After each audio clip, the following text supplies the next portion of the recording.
So welcome, lovely to talk to you. I remember the way that you first came to my attention was because I shared a cartoon that you created, but I thought I fell for it. I believe it was the one with the two planes heading into the Twin Towers, and one was it democracy, and the other one was free Free speech. speech or something. Yeah. And Yeah. I thought it was, because it looked like a cartoon that the New Yorker would publish, something like that. And with the narratives being what they are, in the Yeah. world, I really genuinely fell for it, and I was kind of outraged and offended I'm so in, sorry. in the way that I can be. And I thought, well, this is what they believe now, that free speech is equivalent to destroying democracy. And that didn't seem so far-fetched that someone at the New Yorker or another sort of mainstream media outlet would actually publish that. And then people sort of corrected me and said, no, you know what, this is this like really talented cartoonist, and it's his work, and it's kind of satire, Hmm. but it might as well not been. I You apologize again. know? You never want to explain a joke. I guess it's one of those rules they don't tell you. But there were people falling for it. And I really felt bad because these are people I would want to be friends with. But I can't explain that it was a goof. There's a couple of cartoonists who I guess I won't name who I have friendly, unfriendly rivalries with, who I'll look at their stuff. It's like what you're describing. I shouldn't say where they are or what they work for, but it is something they would have drawn, I guess. And it was based on the rhetoric at the time of the Canadian trucker envoy or convoy. And the joke was, as many of the jokes, the better jokes that I have, I was just showering and thinking about the news. And then I thought, what's the stupidest thing they could possibly draw right now? And 9/11 is just terrible to say, is always a funny punchline to me. The more inappropriate it is, the better. So flying truck like 9/11 and the two towers say free speech and democracy. I said that is the stupidest thing I could draw today. And I laughed, and then I got dressed and I drew it. Um, so sorry again for the goof. Uh, it does happen often enough. Well, I guess that was the first time it really got noticed. I also did another one with those trucks wearing KKK hoods. You saw that one? Yeah. And then people still shared that as if that was a good point to make. Like people who don't want to wear face masks, I guess. It's hard to tell. There was a lot of noise. So anyway, I guess I goofed a lot of Canadians into sharing that non-ironically, and that gave me a chuckle. And in a way, I mean, that made an excellent point. I think it was good that I was fleeced in a way. I'm sorry. No, because don't be sorry, because I think it made a stronger point in that way, because that even though that wasn't real, thankfully it wasn't real, it might as well be. The fact that we can't differentiate satire from the truth, you know, that says something. That's That happening more and more often. it is happening more and more often. I sometimes will scroll through Twitter, and I'll read somebody, and I genuinely, truly, genuinely cannot tell if that person is kidding or not. And there are some accounts that are, satire accounts, 30 baxed, or whatever it is that they're the point that they're trying to make, and they with billions of pronouns, and their satire accounts, but some of them are not. And some of the comments that people make, it's just, I truly don't know whether to take certain people seriously. And this is where the line between a satirist and a real human sort of becomes very thin in some Yeah. way. I mean, some people call it clown world, I suppose, where I guess a more apt comparison would be like Monty Python, where there's a sketch from what, the 70s, where one character is saying, I want to be a woman. And back then that was so, silly. And to them, the punchline was, essentially, oh, you're being a silly goose. Or there was another one from The Meaning of Life, I guess, one of their movies of like, oh, is it a boy or a girl? The woman just gave birth, and the doctor says a bit early to be assigning gender roles to them or something. And we're Yeah, talking 40 years ago. well, I wonder, I mean, the Monty Pythons, which, everybody sort of universally, it was very much loved by everyone around me, which, was predominantly sort of liberal. Um, and I do wonder, like, even I shared one of those video clips, like the one about the person who says he wants to be a woman. And it probably sounds really offensive to a lot of people now. And, you know, like, can you be canceled for just sharing that clip, even though it was considered really funny, really sort of nonsensical back then? And it's like, it's just sort of astounding where our culture has gone. And sort of the even talking about some of these things, like I find myself being really cautious in the words that I use, and I hate that in a way, because I know myself, and I know that I have no hate for anybody. I'm a very sort of accepting person generally, and yet there is this kind of thing that there's so many taboos of things to talk about in society, and yet you have this kind of job where that's what you do. You talk about, you poke holes and things that um that people are afraid to, and the more you do that, the more effective you are. And if do you ever have sort of a fear of doing that? Well, the worst case scenarios would be like yesterday, where I guess I stepped on a few too many toes, and now my Patreon account is under review and it's probably going to get terminated. I'm sure I've been on some lists. There was another cartoonist named Tetsuya Yoshida, I can't remember his name. I feel so bad. Ishida, who just got his Patreon taken down as well. And he's sort of a conservative or centrist cartoonist as well.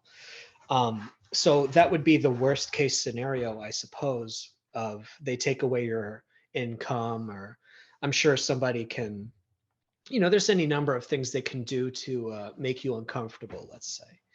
Um, but there's different schools of thought along the lines of like, the only reason a person would get canceled is if they're being too effective at what they do, perhaps, if I wanted to flatter myself. um, I think the strength of the reaction. I mean, we could even look at like the 90s. I grew up in the 90s, so there was a lot of church moms who were mad at things like Mortal Kombat, and there was the conversation of, is violent video games causing violence in real life, that sort of thing. And so because it was too popular, the what's the word I wanted, the hall monitors perhaps wanted to jump in and nerf it a little bit. Um, so I guess you could say the worst case scenario can happen where you get reputation damage. So years ago on Reddit, they just lit me up and ran me off the site. The whole website thought I was a alt-right Nazi and all that stuff. And a lot of people still do, actually, probably more than before. Yeah. Um, and look, I mean, they can say whatever they want. I can't reach into my monitor and stop them, but I could build decent relationships and show my face and my name. I don't use a pseudonym. And it's like, look, you can look into me if you want to be as forth, what's the word I'm looking for? Like, I'm not the things they're calling me. I'm just a guy who draws. And I try to tell jokes once in a while. I grew up reading or watching South Park and Monty Python, like we said. I like a salty joke once in a while. So that's my sense of humor, and sometimes I guess I hit below the belt. But I also have been hit below the belt as far as humor goes. Like I'm a pretty non-tall guy, let's say. So people would, joke about my height. Let's say I grew up with this, and I've got a big Hard to for nose. me to know that, because I only What's that? see. Yeah, well, I am. Yeah, there's a million things somebody could look at me, or you could make fun of me all day. I'm not going to say I love it, but whatever. I'm used to it. Okay, you So can that's take the one. nature of humor. I'm sure I'm preaching to the converted. Everybody knows what a joke is, but everyone loves a joke, they say, except when it's their group being joked about. And what I'm interested in professionally, like, I don't want to tell jokes about Trump because 4 years ago, everyone was telling jokes about Trump. So then I did a Joe Biden comic where he was sucking the black out of a woman because he said, if you don't vote for me, you ain't black. And to my knowledge, no one had ever done jokes like that in the direction of the left, let's say. So I wanted to poke fun at a demographic that was not used to getting poked fun at, because on TV, on the internet, all the jokes seem to be skewing towards the right. And I said, okay, well, there's enough of those. So now I'm going to serve this other audience who I think the left deserves a little bit of poking. Sometimes I poke too hard, but that's the nature of what I do, I guess. They'll let me know when I've hit below the belt. Well, Uh, people say, with certain writers, including myself, like, why am I criticizing these particular things that might be more, let's say, issues to do with the left? And the reason isn't because there aren't things to criticize on the right. There certainly are.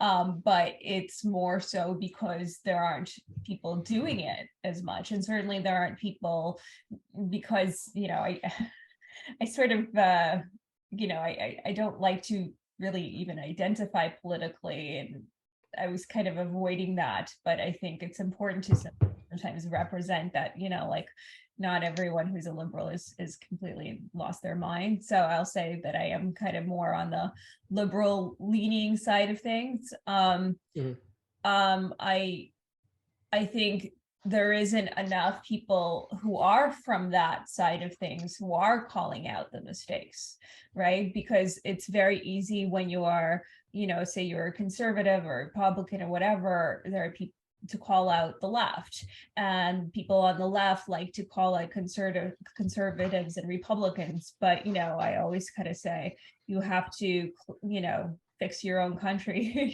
before you move to another one. yeah. And I think, or either that means either abandoning yours, or so the focus of politics in general seems to be like, that guy's bad, vote for me. And instead of being like, okay, let's see what's wrong, what are people not liking, and how can we fix that?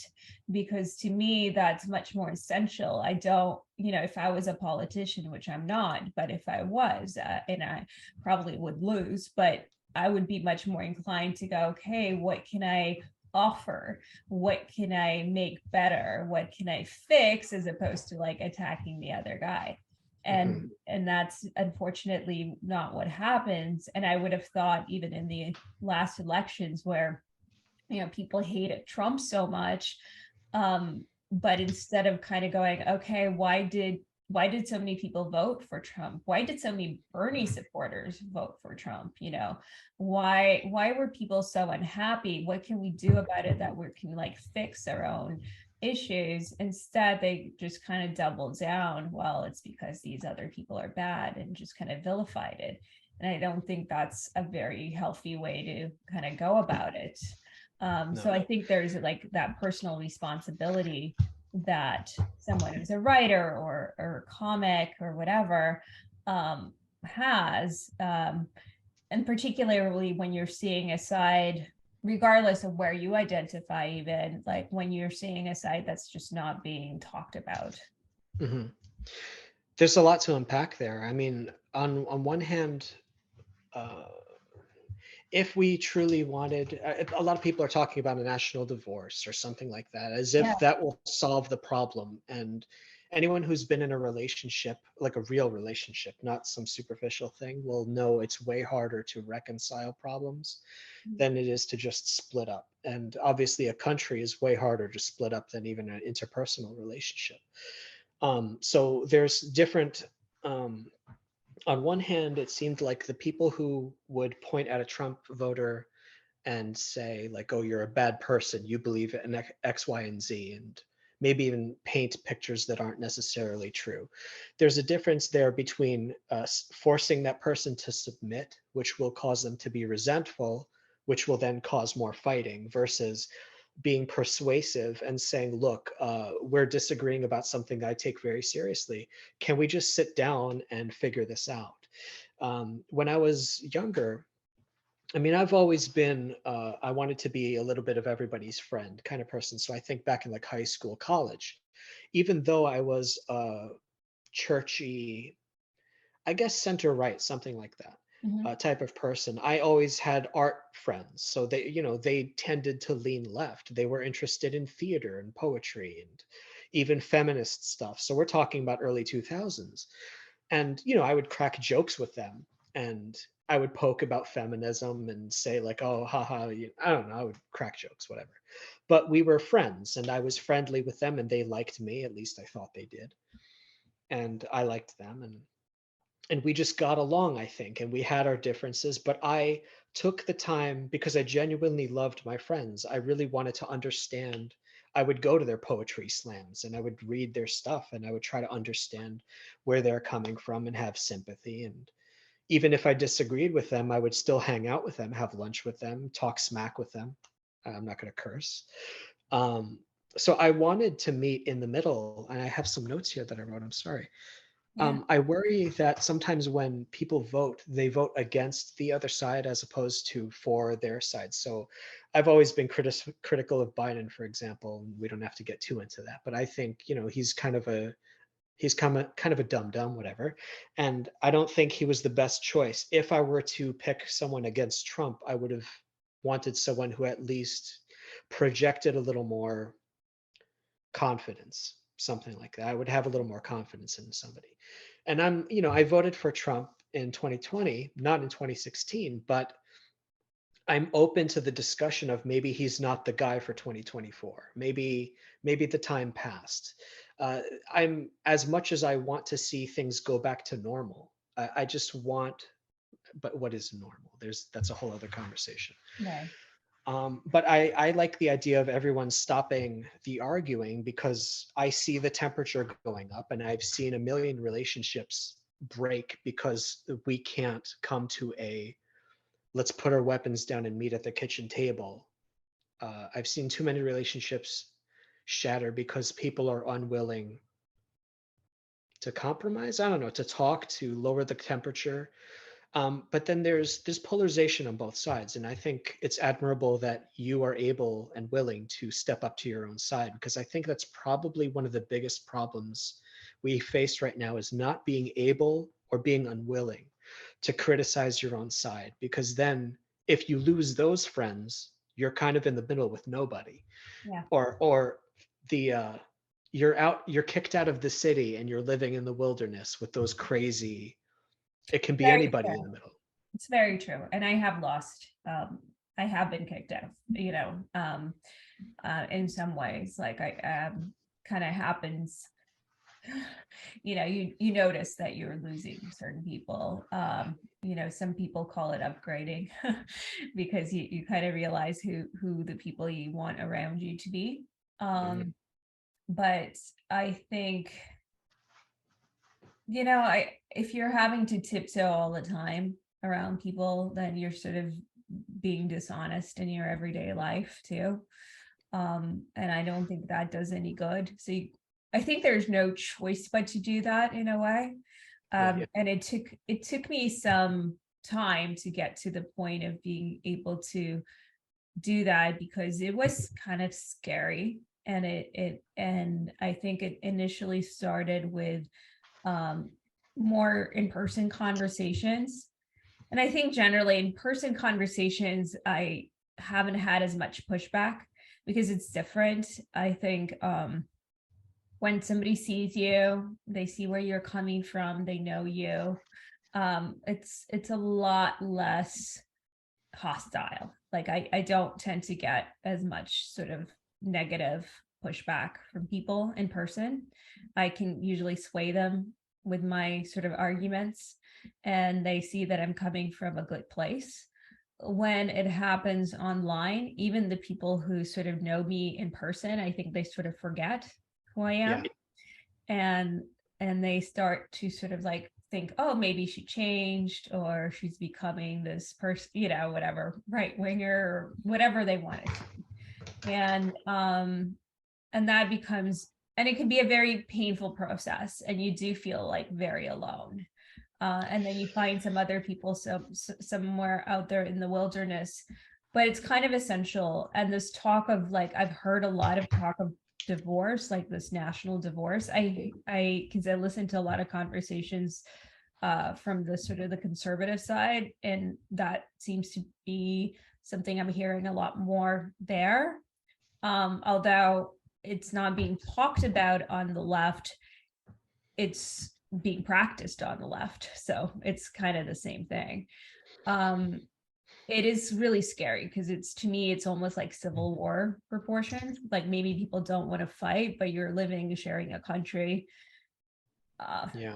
I There's, it's hard because in order to take down a country as powerful as the United States historically has been, really the only way to do it is with infighting. Because if you attack us from the outside, we coalesce and attack, fight back whoever's hitting us.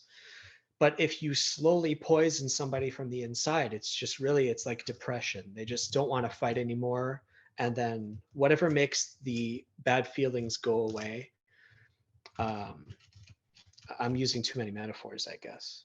But it would be something like, oh, I don't know.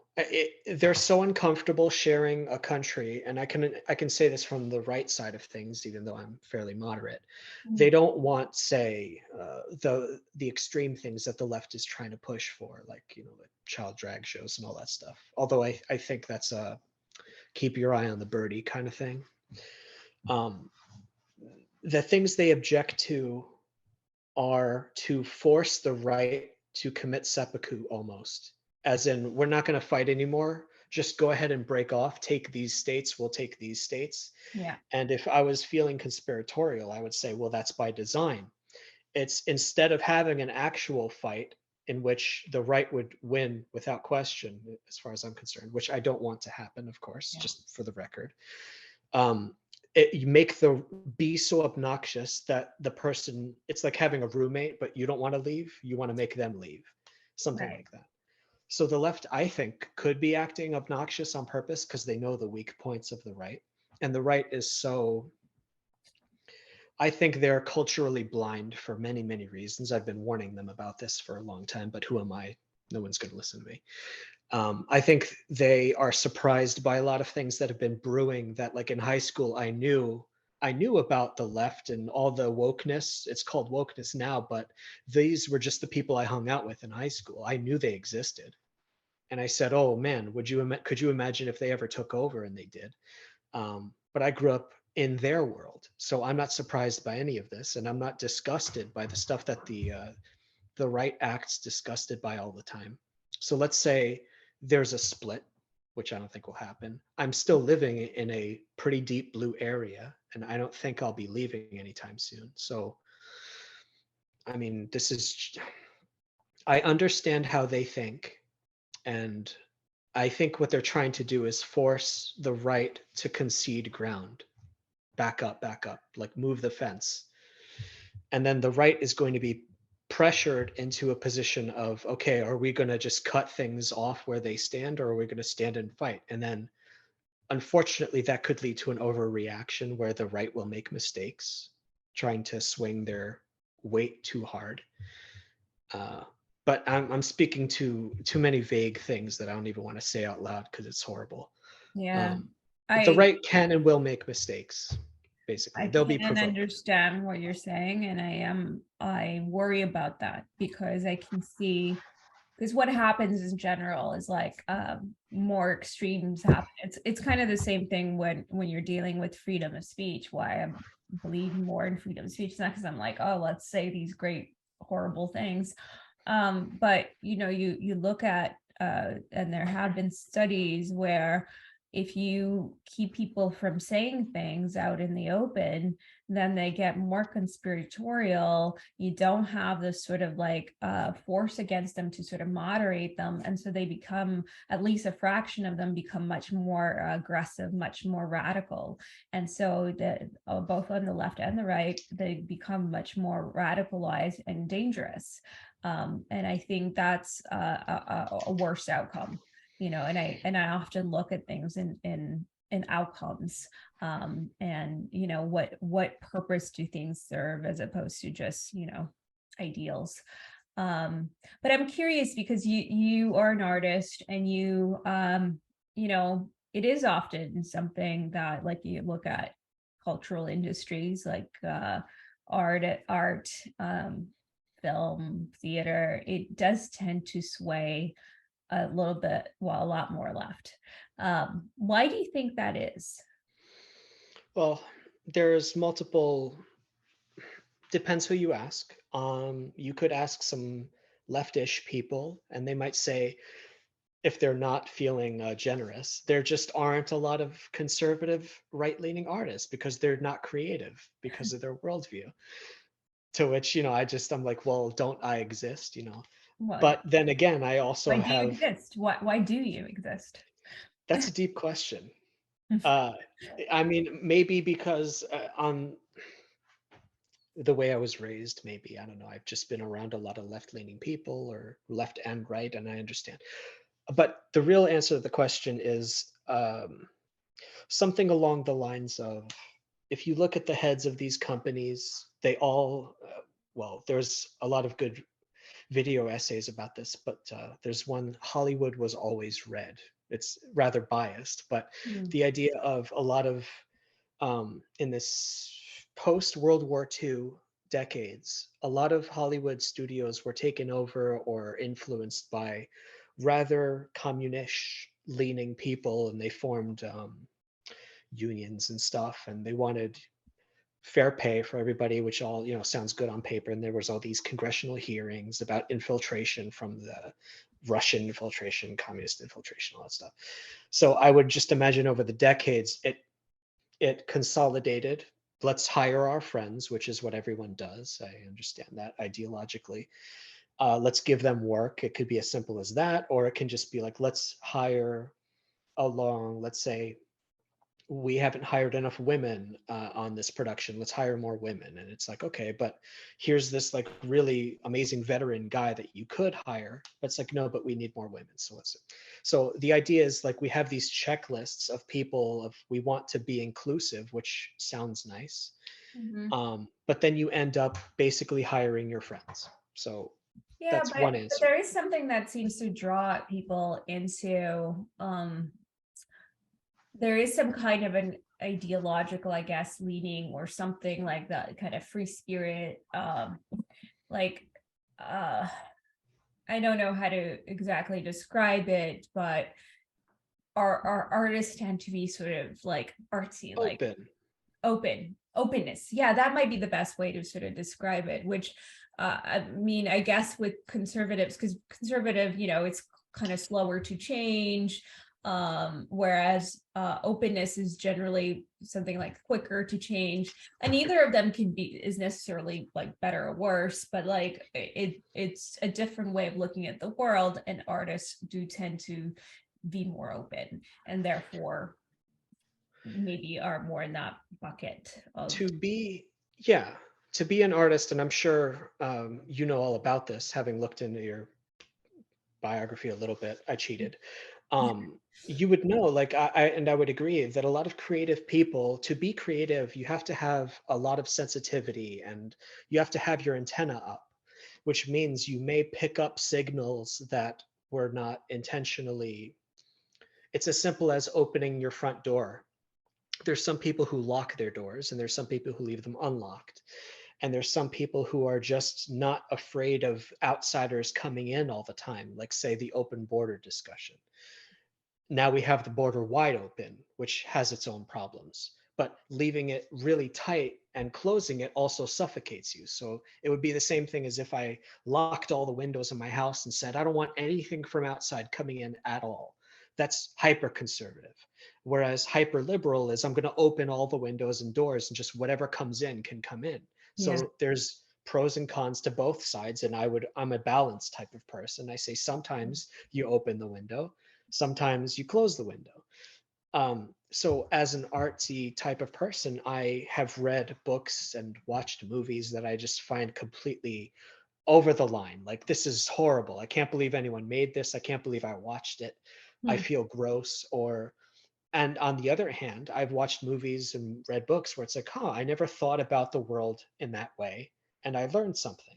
And maybe it was written by a liberal, super environmentalist type of person where I might have been closed to that before, but it was well made. It was beautiful.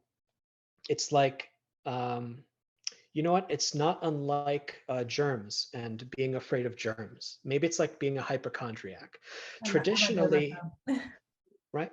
I'm a germaphobe, so Okay. But yeah. I think it's an interesting reversal culturally, because I would have argued that liberals are more open to germs, but in the past couple of years we've seen a cultural reversal where now liberals are saying get your vax, wear your mask, and Hmm. conservatives are saying no, take the mask off and let's cough on each other. And what's funny is being exposed to germs makes you more resistant Yeah. to serious illness, which would have been the soft liberal argument that I agreed with, that I do agree with. It's good to let kids run around in the mud and like get germs all over each other so that they can build up their immune systems. But culturally now there's on the left we want to insulate and protect ourselves from idea pathogens that we think are dangerous because it might infect our mind, and then who knows what can happen. There's a list of all these worst case scenarios I'm sure they can imagine. Well, to me, it's running counter to liberal sort of ideals completely, because one of the reasons that I sort of identify with libertarianism, let's say, is because I believe in allowing sort of exposure to these idea pathogens, whatever they might be, and sort of allowing adults to decide for themselves what it is that they take away from it. But now, yeah, there's this sense of like everyone needs to be protected. So I guess I never really got a chance to ask you, how did you even, how did you even start out as an artist, as a cartoonist, and what is sort of did you know that you were going to do specifically like cartoons, political cartoons, satire? Like, what was that No, journey like for you? I would say it was an accident, and then I realized what was going on, so I kept it going. um, a lot of career stuff. All right, so career-wise, in high school, I wanted to be a cartoonist in the sense of graphic novels, comics, manga. I don't know if you know Japanese comics, if someone doesn't know. I That definitely was really popular. I'm sorry. I said I definitely know because I'm Oh, 1% Japanese. Yeah. So okay. it's in my blood. Wow, I'm jealous. Um, what was I going to joke about? Oh no, it doesn't matter. I guess in high school, manga was really popular and stuff, and I studied it in high school a little bit. And so I loved those comics so much I wanted to make them. The trouble was in America there wasn't really a market for it. There weren't a lot of publishers making that stuff. So I went to a school in New York to learn cartooning, and they taught sort of in the Western style of comics, and I ended up dropping out for various reasons, including I couldn't afford it. And I entered this contest that had uh, put out an advertisement for, it's like a talent search kind of thing. They were looking for original English language manga, and long story short, I wanted to be a manga artist. They accepted me. I won a prize. I got to make a book with them. Then they went out of business, and then I ended up delivering pizza and stuff. And so I really put a lot of. I wanted to make comics for the longest times, and then I just couldn't because the market didn't allow it. There was no market for it. And so for multiple years, I just worked at a print shop. I had little odd jobs. And then another opportunity came where I could work on video games. And I also submitted this comic to a Japanese manga contest. And it won a nice prize. I got to go over there. I won an award. And Oh, wow. To I Japan. wanted, and it wasn't political or anything. It was just like a sweet little short story. Um, and I told myself, look, if I'm winning prizes after all these years, there must be something here. So I quit my job at the print shop and I said, I'm going to really pursue this. So I made video games for a little while. And I was on Reddit for a long time trying to draw strips that just basic strips like, gags, haha. And then I did a series that hit the front page multiple times on Reddit, which I guess was a big deal at the time. And then people investigated me on, oh, he has a Twitter account where he follows guys like Ben Shapiro and stuff. He must be a conservative, therefore he's a Nazi. And Oh, so Reddit lit me up, and just a lot of things happened. But anyway, so I got spat out from Reddit, lost all my work. I used to get freelance work on there. And then I was just a basic cartoonist on Twitter, and I started drawing more and more strips that I thought were just gags, cultural, current events, not necessarily political, but I would put my politics into it as this is my angle. And it got more and more popular. And I got people telling me, hey, you should do more of these. And so I did more of those, and I stopped making graphic novels, and I became known for doing 4-panel gag strips. And I still drew my comics, my stories on the side, but I guess one became more popular than the other, and it's like the 80-20 rule, 80% of my audience wanted 20% of my output, and then I focused on that. So I guess I fell into it, and that became my job. But well, from a job point of view, because like you're not, it's a bit different. You're not getting published, I imagine, in the New Yorker no. or because of your political views, even though I think they should be publishing different voices. But how does that sort of sustain itself, I guess, is my question. Well, it did until recently. I too am surprised that no newspaper, like a New Yorker you mentioned, or something like that, why wouldn't they hire someone who's on the opposite view? I think because they know that it would be effective and the audience would respond to it. And let's not give a platform to people who would undermine what our magazine's all about. So it would be like a Christian magazine hiring an atheist, for example. They just don't do it because we don't want to be made fun of in our own magazine. I think it's Um, almost like just being on the journalism side of it, I feel like um, they like when you pitch something to them, they like to accept because they have a certain space. They like to accept things that they personally like. And so if it's not something that they like that speaks to them that and their biases, they don't go for it, even if it's good. Versus like kind of looking at it more objectively, what like, okay, I don't maybe agree with this, but that's really well presented. Like, or it's like a joke. Maybe that joke is like, oh, that joke, like I don't like what it's saying, but it's really funny. Like we should sure. publish it, right? Like it's that approach. And I've run into this as well, where the story would make sense to publish, but it's questioning something that maybe the editor doesn't want to question. Mhm. And there's just no way to get that sort of thing placed. I mean, they do that with op-ed stuff sometimes. They make an effort to like have some diversity in some of the magazines or newspapers like the New York Times or Atlantic. I think Atlantic Newsweek Newsweek does a good job, I think, of representing a few different voices. But it's interesting because they don't really do that with cartoons, and there's not that many also publications that even have cartoons, I imagine. No, and the kind of stuff I do anyway is rather, I always say it's 18 plus, mature audiences only. I curse a lot. I draw profane things that I don't think they would even want to publish in a magazine, even though adults only read these things most of the time. There are lines that I cross or want to cross with things that the crowd would want. All right, so there's crowdfunding. Mhm. Everyone wants to throw, a dollar at a creator for drawing something funny or obscene, or I'm trying to think of examples.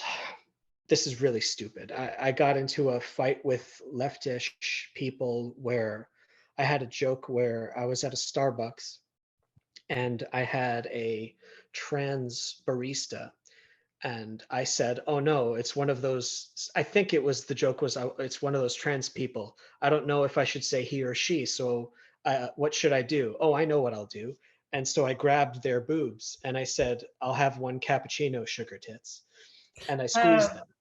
And the joke was, I'm an idiot, and that's the worst thing you can do. So the left people were like, oh, he's projecting. This is clearly, he's trying to show his fetish for groping women in public or something. And I made the joke worse on purpose by saying, yes, not only do I do that, I have a whole martial art dedicated to grabbing boobs. And now let me draw 4 comics about just how I grab boobs on the street. And it ended with me getting punched by a boob. And anyway, stupid. But I don't imagine the New Yorker would be very interested in a series like that. But I maybe know not that that one. but that's the thing. I know that it's a crowd pleaser. I know that people are screaming, laughing about how stupid and how everyone's reacting to, not only is he a sexual assaulter, but now he's laughing at us for laughing at him. And they're taking it so seriously. And I am very tickled by their reactions. And my readers who know my sense of humor are also tickled. So there's a weird part to answer your earlier question. I'm sorry. The business side of this is what you could just call, getting the applause or something like that. Of the audience knows they're in on the joke. The same with the 9/11 truck. The people who read my stuff, they know I'm being stupid on purpose. And it's just when you're scrolling through Twitter and you're on the toilet or something in the morning. I'm sorry for using so much toilet humor, but that's what people do. I'm scrolling and then, aha, that was really funny. And you get a laugh. And that is the modern newspaper for a lot of people. Instead of reading the New York Times, I read Twitter. So in some ways, I am a political cartoonist that you would find in the newspaper. It's just that Twitter is the modern newspaper.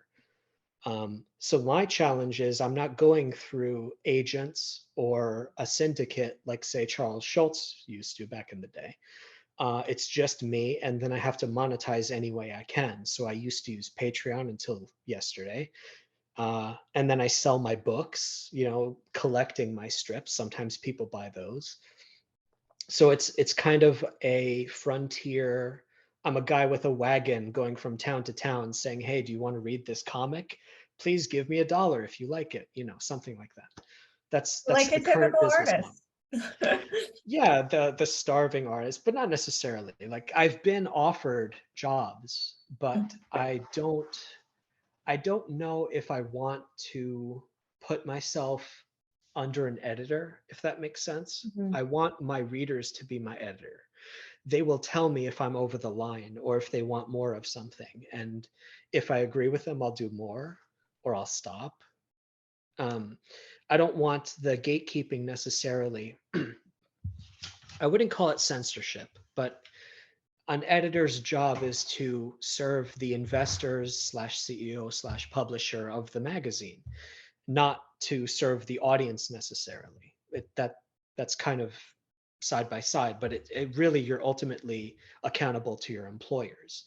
So I would love them from my employers to be my readers. And unfortunately, the left doesn't play fair all the time, where now they have forcibly separated me from receiving money from my readers My readers want to give me money, but I have to find a way to receive that money. So that's a stupid problem to solve another time. Well, okay, so this is something that I'm interested in hearing about, because it sounds like you've alluded to both Patreon and PayPal, and I'm hearing more and more about this situation where there is some issue with you know, people basically being cut off from these services, sometimes even with their money being frozen or taken away because of their terms of service, often unexplained. And is that what you're experiencing right now?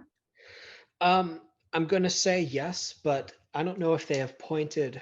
I'm still under review at Patreon. I'm sure they're going to find some excuse. They're looking through my library to say, like, oh, he drew some blood over here, or he made fun of this type of person too many times, or they're going to find something. They've, I've been on the radar of these people for far too long. So it's going to be because of that. Um, what was the question initially? Well, it's kind of it's interesting because we have this sort of this idea of, like, free speech, at least in the US you do. In Canada it's a little more Oh, restricted. okay. But in the US you have this idea of free speech, and yet, because of the systems that you have, the banking system, the all the technology, there seems to be this concentrated effort also to take away cash, but even, it's very hard to just sort of transmit cash anyways at mass scale. So all of these tech companies have sort of decided that, they're going to have these terms, and they can cut you off at any point. And Yeah. so people, can't really use their speech so freely, or they lose their livelihood. Yeah, it's a soft, in the old days, let's say the Machiavellian days, they would just send an assassin to go and stab you. And it's like, he will not be a problem anymore. Right. But nowadays, there's a softer form of assassination. I guess you could, I'm being a little hyperbolic, but not too far. Yeah. Um, we're gonna cut off their finances. We're gonna kick them off the platform before Elon took Twitter over, let's say. But it could still happen under Elon, so I'm holding my breath. Um, yeah, there are ways where they can make you vanish, where they don't have to necessarily do anything to you, except I would assume that there's bottlenecks, I guess you could say, in all of these companies, like say a Twitter or something. It's just been revealed. There's all kinds of like creepy hiring going on and stuff. It's like you only need a couple people in key positions to really, if you want to squeeze a person, like, oh, he's saying things that are against the vaccine, let's say, well, let's shut him up. Let's make it so that, look at what happened to the My Pillow guy, for example, here in the States, where they financially almost ruined him because he was such a loud Trump supporter or something. They didn't have to do anything to him except cut off his money. So now he has no incentive. Well, he still can spout out whatever he wants, but it's harder for his customers now to keep watering that plant, let's say. Whereas, let's say there was that FTX scandal, and they'll steal tons of money and then feed their side of the not corporate, the political machine. I'm getting into too many rabbit trails, I suppose. But Mm. the point is, let's choke our opposition off from their resources. In the same way, if you want to take over a city, you just surround the city in the old days and then prevent water and food from coming in. And eventually, everybody inside will just die of starvation. So Right. you didn't have to lift your hand at all. You didn't have to swing a single sword. You just choke them out. So that's essentially what's happening. It's like a humane way of making your opponent shut themselves up.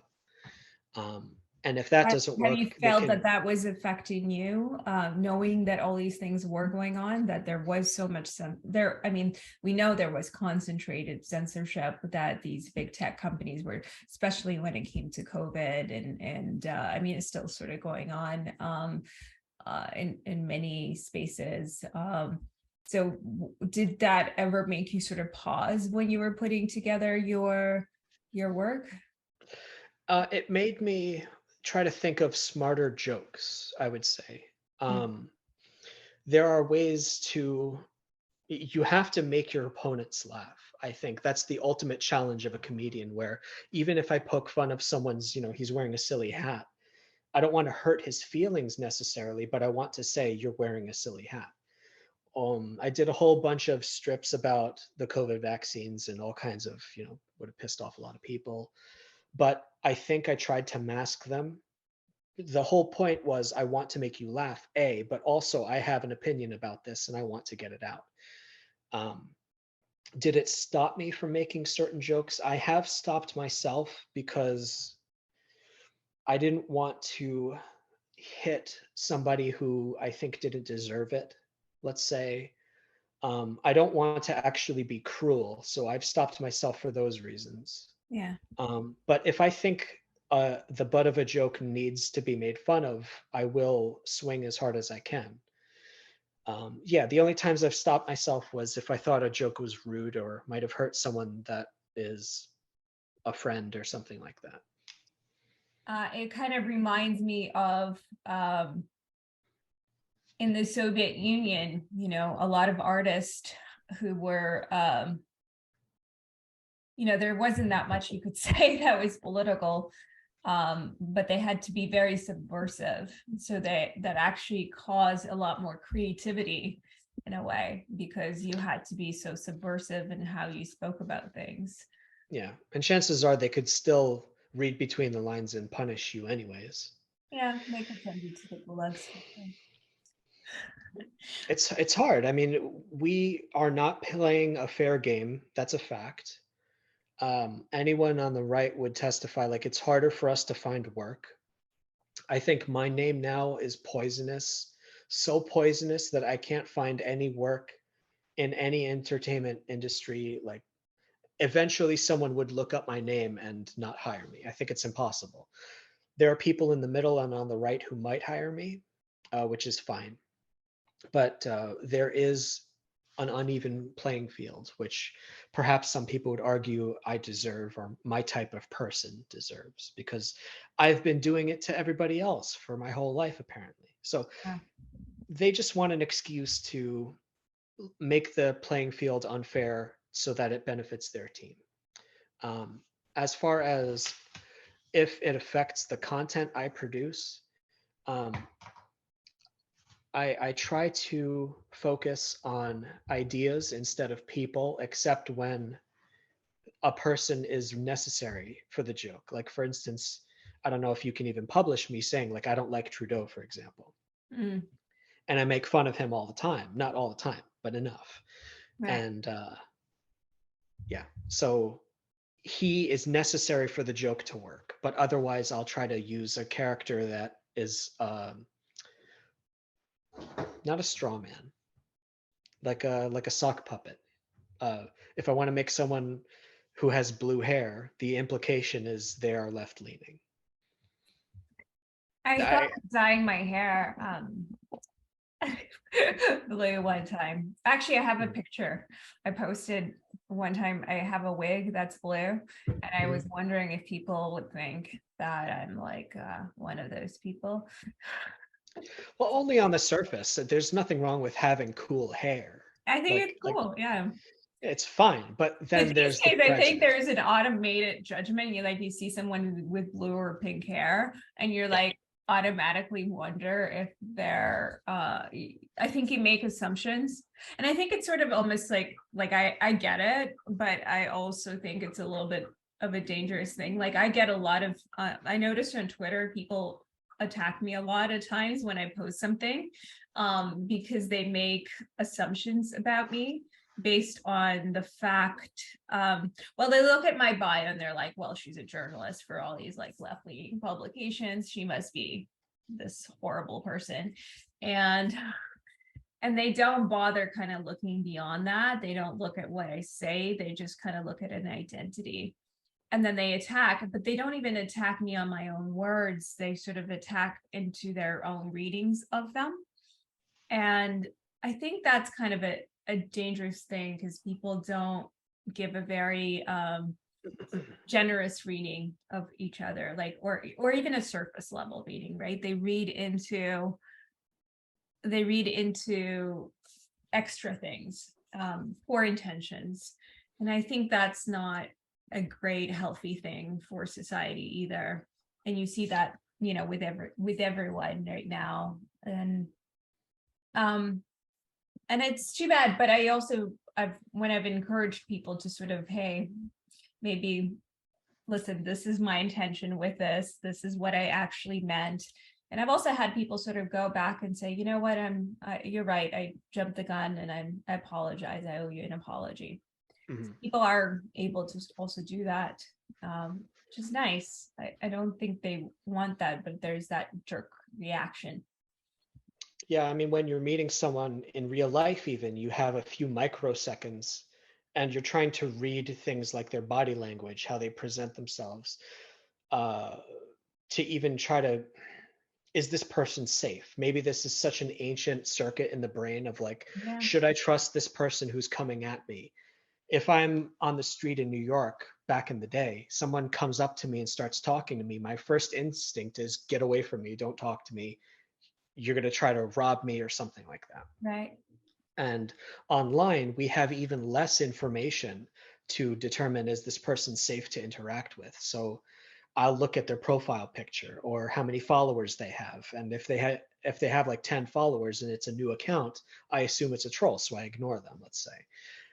If it's Right. somebody with 100,000 and they're blasting me, I say, oh, this might be something I need to pay attention to. Mhm. So I guess it's an ancient human brain circuit that says, should I talk to this person? Are they friendly? Are they hostile? And generally, it's a self-defense mechanism to be like porcupine-ish. Get away from me. Here's some spikes. Watch out. Don't come Right. too close. I So think you're right. I think that's exactly what it feels like. Yeah. but maybe that's what's causing so much of the fighting, especially with the COVID BS. I won't curse. A lot of people are afraid of being near each other or talking to each other. Don't come too close. You're going to get me sick. Right. Your germs are going to get me, and that causes distance causes people to fortify and draw barriers and say get away from me. And the only thing that will cause uh, reconciliation is to interact. Like if someone's arguing with me online, maybe the best thing to do is have coffee together. And if it's Yeah. someone who's worth talking to, it's like, look, I'm not going to hurt you. You're not going to hurt me. Let's just have some coffee and work it out. And then the fight's over. I think Online, 90% of these fights would not happen, right. if not even 90, and maybe even 99%, they would not happen in real life. Yeah. So I don't put too much weight into the fights that I see on Twitter because no one would have the guts to say most of that stuff in front of you in person, and they would have no reason to anyway. No. So people will light me up often enough, and it's like, I know if we were in person, there's no way in hell you would say any of that to me because all we have to do is look at each other's like body language or there's there's all kinds of micro communications. Like if I didn't have my camera right now and you just heard my voice, you have even less to go on from my intent. So I can say something that sounds like a joke, whereas if I said it in text, you couldn't hear the inflection in my voice. You couldn't see my body language. If I did this, if I Mhm. said, I'm black. That's why people drive me crazy with their whole like, oh, masks. Who, that's not a big deal having to wear a mask. It doesn't take anything away. I'm like, of course it does. There's You micro still believe in expressions. if you want to believe in that mask do good things, whatever, you feel free. But you can't gaslight people and by saying that it doesn't take away um, communication, because you have a huge amount of nonverbal communication that it is taken away, robbed of your toolkit and part of our humanity.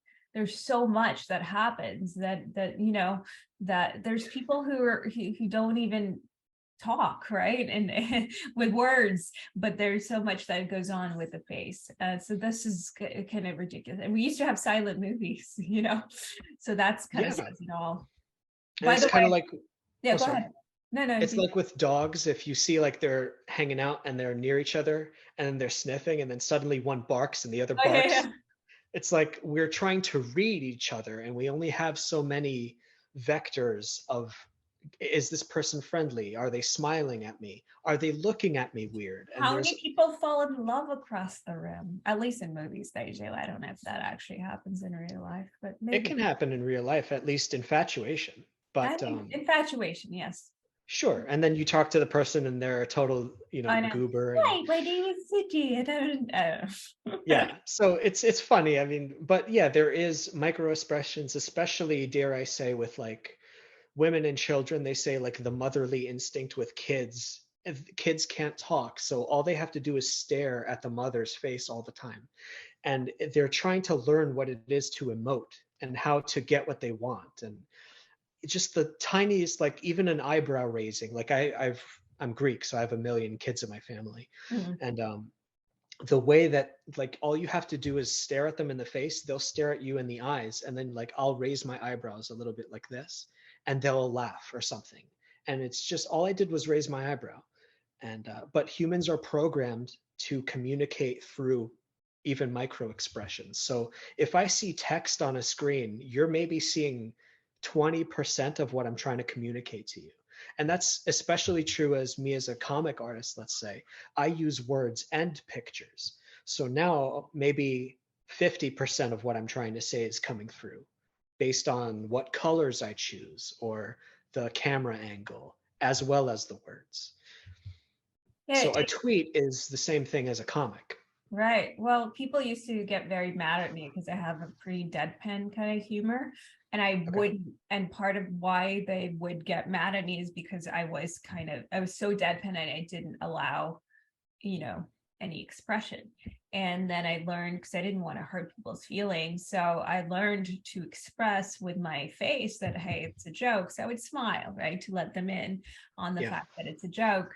And so now that's completely gone when you cover your face. So again, it is part. By the way, I was going to confess to you that I am somewhat of an artist, Oh, but very specialized, very, very specialized art. It is called napkin art. I pioneered this tradition. It's so napkin art is a very fine tradition of art. I go to restaurants, and against anybody's requests or consent, I draw on the napkins. I draw these very creepy looking characters with long kind of snake necks, I guess. I don't know, for some reason they're just long necks with like stripes, that people now call snake necks. And then I autograph it.